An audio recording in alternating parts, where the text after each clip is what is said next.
I am a bit blown away by the statistic that 41% of the people polled in this AP poll actually say that they are either extremely likely or somewhat likely to buy an EV in their next car purchase. That to me is a big number. And the way this is being spun by the news media, that people are shying away from EVs. And look, I'm going to make another video about the pros and cons of EVs. And I think we've gone on a steep path, and there's a lot of challenges as to why people are maybe not buying EVs today as much as perhaps they were a while ago. Welcome to another episode of Out of Spec Dave. Today, we're going to do a little fireside chat, actually a little exercise equipment chat that never gets used, by the way. That's a different issue. But, this morning I was driving the Volt to work, and I had on News Radio 88, and a news report came out about a new AP NORC/Epic poll that found that many Americans are just still shying away from buying an EV despite Biden's push. Now, I promise you this is not going to be a political post in any way, shape, or form. But I heard that and I was like, wow, that's interesting. And then they gave a statistic which said that about 20% of the people polled said that they were very likely to buy an electric vehicle as their next car purchase. And an additional 20 or 21% were saying that they were somewhat likely to buy an electric vehicle in their next car purchase. And I thought to myself, man, you add that up, 40 or 41% of people in this country are potentially either very likely or somewhat likely to buy an EV as their next vehicle. I thought that was a huge number, and the headline was, many Americans are still shying away from buying an EV. And I'm not in any way, shape, or form saying you should or shouldn't, but I wanted to look at the data. This has been bugging me all day, so I just got home, and I went to the source, and I'm looking at the statistics, and it's a bit eye-opening for me how the data is being messaged, and I want to take you through that today. So let's get into it.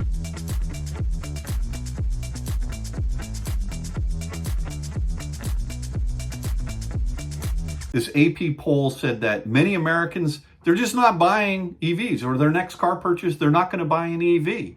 And I was like, okay, that's kind of interesting. So, like I said, I just got home and I pulled up the article and I read this article, and it says many Americans are still shying away from buying an EV. And then when you really look at some of the numbers in here, it says that 4 in 10 U.S. adults say they would at least somewhat likely to buy an EV the next time they buy a car, according to this poll. And I'm thinking to myself, that's 40% of the people that were in this poll. Now, I don't know how many people were in the poll, what percentage of them own EVs versus not EVs, but you can see that 13% of U.S. adults say they or someone in their household owns or leases a gas hybrid car, and just 9% own or lease an electric vehicle. And I don't believe that that's a statistic that is coming from the poll. That is, I don't know where they're stating that. The poll results are one thing, but this is quoting a statistic somewhere else that only 13% of the U.S. adults say they or someone in their household owns or leases a gas hybrid, a car, and just 9% own or lease an electric vehicle. So you're starting off with a pretty low number of people that are owning these vehicles. Now, what I want to do now is I want to go over and I want to look at the actual numbers that were used in this poll. Now, this poll was conducted by Epic and NORC and the AP. So the Energy Policy Institute at the University of Chicago and AP in conjunction with NORC. This is a well-funded poll that most likely, my gut tells me it's probably going to be a lot about climate change and weather and politics, which I'm not going to get into in this video. I really want to look at the stats around EVs that they captured, but 6,265 adults 18 or over were polled from March 26th through April 10th, so it's very recent data. And it's kind of interesting that it's a relatively big sample set, but let's look at the poll. And of course, starting right off, what do we have? Climate change. Now, the way to look at this graph, we're not going to talk about climate change or the implications of climate change in this video. I want to talk about EVs. But when you look at this column here, which is the most recent poll, you'll see that 78% of the respondents of the 6,265, they actually believe that climate change is happening. 8% say it's not, and 14% say they're not sure. And then you can go across to the right and you can look at the data going back to 2023, 2021, all the way back to 2016. And what's interesting to me is that the number of people as a percentage of those that were polled that believe climate change is happening is pretty flat. Going all the way back to 2016, it's 77% versus 78% this year. And it's kind of, weaved and bobbed a little bit, but that's pretty flat. The reason why I'm showing you this graph is because I want you to get to know how to read. These graphs are they're not consistent. They're not necessarily in the same format. Sometimes you read them across, sometimes you read them horizontally, or sometimes you read the data vertically. But at least this gives you an example. Let's look at what else is in this poll. Okay, now we're still talking about climate change here, right? How is it caused? Is it caused by human activities? Is it caused by natural changes in the environment? Again, not the subject of my talk here today. Now, this is talking about weather events and climate change again. I don't even want to go through these numbers here. Skip over that stuff, Dave. Keep going. Scroll down. We're up to page 5. In the last 12 months, what is this stuff? It's more about flooding and climate change. I want EV stuff. Give me EV stuff. Have you considered the impact of extreme weather? All right. It's interesting, though, that what came out of this poll was not about climate change, because maybe that's an old message, but it's about EV and people thinking about buying an EV as the next purchase is like really way down. And I just, what I'm going to hopefully show you here is it's at least in my opinion, it's not really way down. I think it's pretty higher than I would have thought. And that's what I thought when I heard that news radio article. Let's keep scrolling down. This is talking about, fees or money that they would charge to help. I don't know this is garbage. Keep going down. Come on. Page 12. Finally, we get into the questions about EVs. This is where I want to get into it. All right. Do you or someone in your household own or lease any of the following? An electric vehicle, a plug-in hybrid, a gas engine, or a gas hybrid vehicle? Okay, non-plug-in. And you can see that the vast majority of the people responding, of the 6,265, 90% of them do not own an electric vehicle today. The vast majority of them own gas engine vehicles. And the numbers from last year to this year are relatively flat. It's not like there's a trend there. But what this tells you is that they're asking this targeted poll to the 6,265 people. They were talking mostly to people that don't drive EV today. Okay, and so that I find quite interesting. So this is really where I start becoming a little bit. I was actually kind of shocked at how high these numbers were. And let me explain what I mean. The next time you purchase a vehicle, how likely are you to purchase a new or used electric vehicle? Okay, so I don't know if this is news because it's relatively flat from last year to this year. So I don't see any major trend going on because of politics, Biden, Trump, or whatever. I see that last year, 19% of the people said they were extremely likely or very likely to buy an EV as their next car. This year, 21% said that. That's pretty flat. Last year, 22% of the people said that they were somewhat likely to buy an EV, and 21% this year. So that's pretty flat.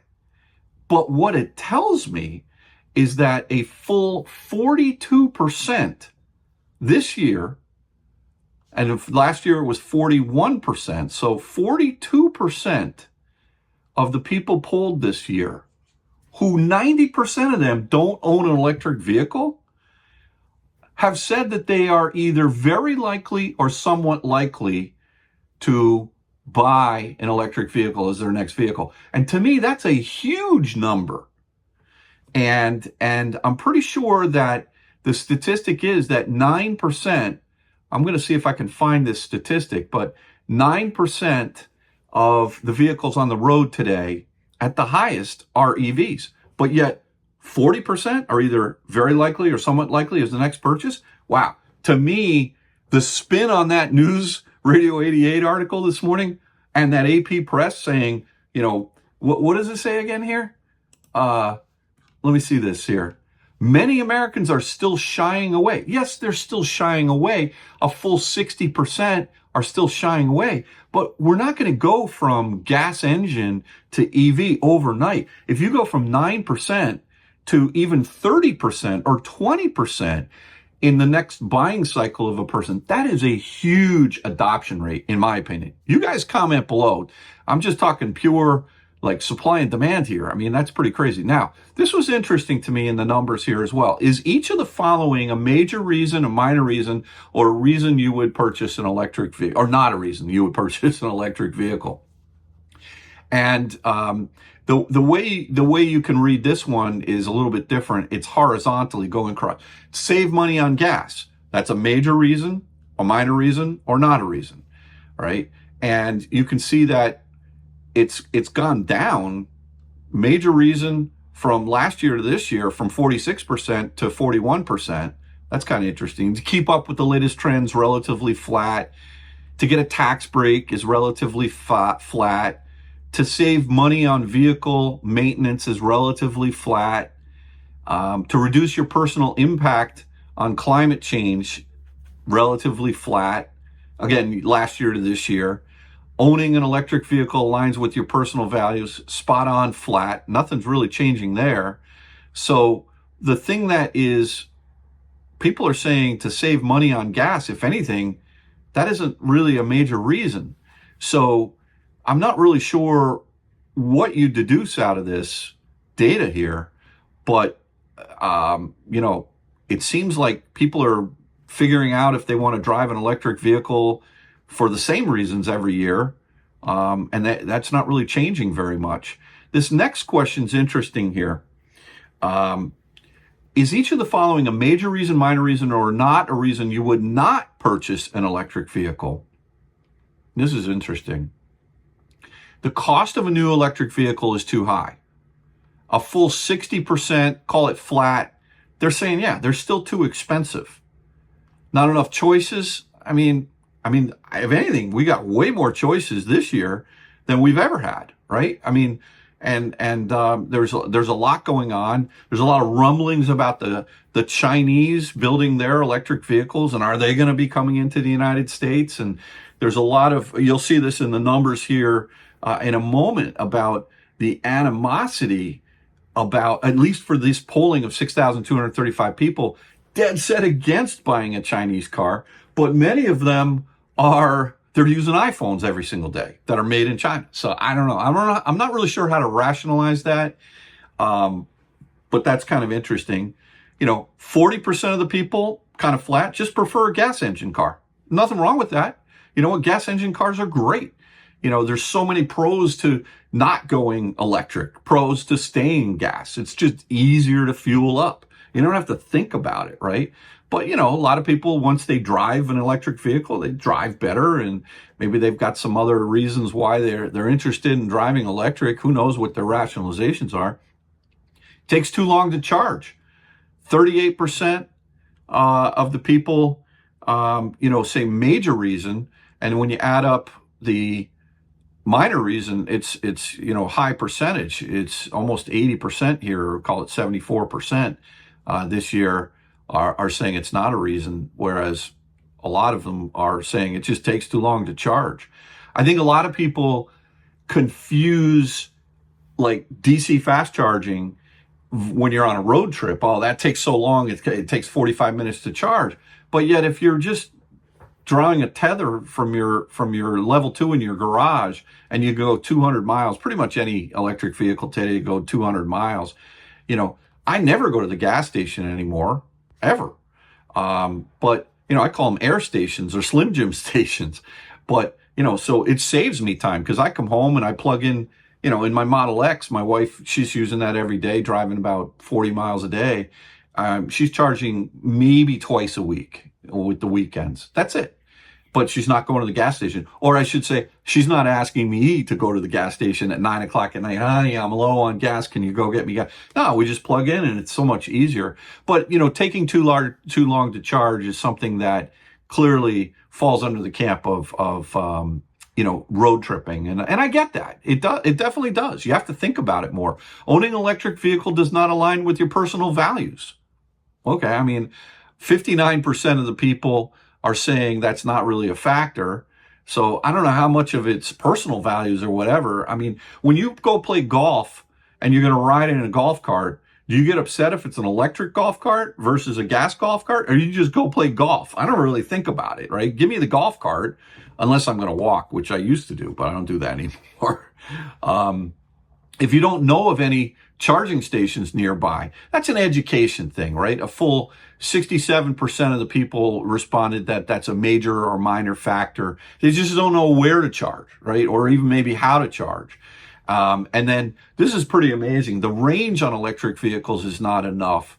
And 24% of the people are saying that's not a reason, but that's a huge number. 76% of the people are saying or 75, you got basically 1% that's not there. So the range of the vehicles is not enough. Now, here's the thing. I would disagree that the range of the vehicles is not enough. What I would say is there's two concepts, right? There's range anxiety and charging anxiety. And so if you have a car that goes, let's just say 250 miles at 70 miles an hour, or 220 miles at 70 miles an hour, and that there's plenty of stations where you can charge your vehicle when you get to wherever you're going to get to. Just like today, you take out your gas car, you go down the road, you don't even think about where you're going to charge if you're going to drive to California or to Florida from Connecticut. You just go, right? You figure it out when you get there.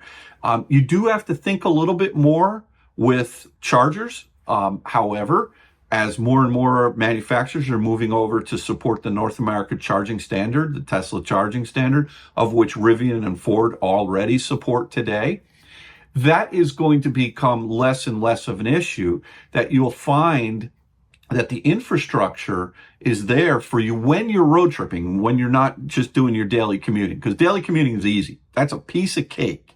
But when you're going to do that road trip, okay, your confidence to be able to know that when you get to where you're going to get to, you're going to be able to plug in reliably and charge, even if it takes 45 minutes to go from 10 to 80% or 21 minutes, depending on the speed of the charger and how fast your car can accept it.